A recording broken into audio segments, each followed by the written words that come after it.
देश का ब्यूरोक्रेट्स है, क्योंकि अगर सीबीआई में बैठा है तो आईएएस बैठा है, अगर इनकम टैक्स में बैठा है तो आईआरएस बैठा है, अगर जिले में भी चुनाव अधिकारी होता है मेन तो वो आईएएस होता है। तो हमारे देश का जो ये लोकतंत्र है इसको सबसे ज्यादा बर्बाद करने में हमारे देश के ब्यूरोक्रेट्स का हाथ है मेरे दोस्तों, मेरे साथियों। तो जब तक हमारे देश का नेता के साथ साथ ब्यूरोक्रेट्स का विरोध नहीं होगा तब तक हमारा देश नहीं सुधरेगा। क्योंकि आप जानते हो कि अगर प्रधान घुटटेक होता है तो घोटाला कौन करवाता है? ये सरकारी जो नौकर हैं, नौकरशाह बैठे हुए हैं, ये उससे कहते हैं इस तरीके से नहीं इस तरीके से करिए और घोटाला वही कराते हैं। तो मेरे देश का जितना जो है बदमाश नेता है उससे कहीं ज्यादा बदमाश हमारे देश का ब्यूरोक्रेट्स है।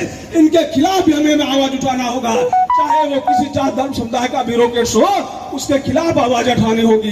क्योंकि एबीएम मशीन अगर घोटाला हो रहा है तो कहीं ना कहीं नेता के साथ ब्यूरोक्रेट जिम्मेदार होगा। और दोस्तों मेरे साथियों, आपको ध्यान में रखना होगा कि हमारे देश का आज ब्यूरोक्रेट भी चोर है और उतना ही जिम्मेदार है जितना कि नेता उतना ही ब्यूरोक्रेट जिम्मेदार है। इसी के साथ अपनी वाणी को विराम देते हुए जय भीम, जय भारत, जय संविधान। बात थी जब जनता वर्सेस सत्ता का चुनाव हुआ था।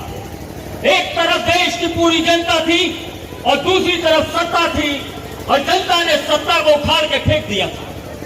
लेकिन उस समय एक और खास बात थी, 1977 के वो चुनाव बैलेट पेपर से हुए थे। आज 2024 में एक बार फिर पूरे देश में जनता वर्सेस सत्ता का चुनाव होने जा रहा है।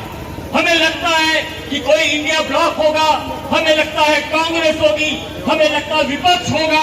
अब आज अगर ठीक से आप गांव की तरफ थोड़ा चले जाए, जनता की जो चुप्पी है उसके अंदर की जो अकड़ाहट है वो बता रही है कि चुनाव विपक्ष वर्सेस सत्ता नहीं हो रहा।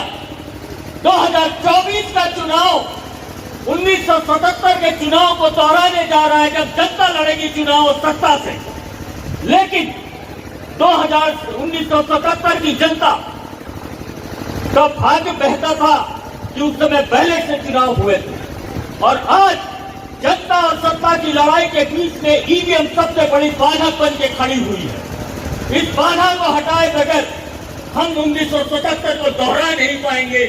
1977 में जनता की चुनौती पड़ी थी, संविधान को चुनौती दी गई थी, जनता सड़क में आई थी और सत्ता को उसके मुंह की खानी पड़ी।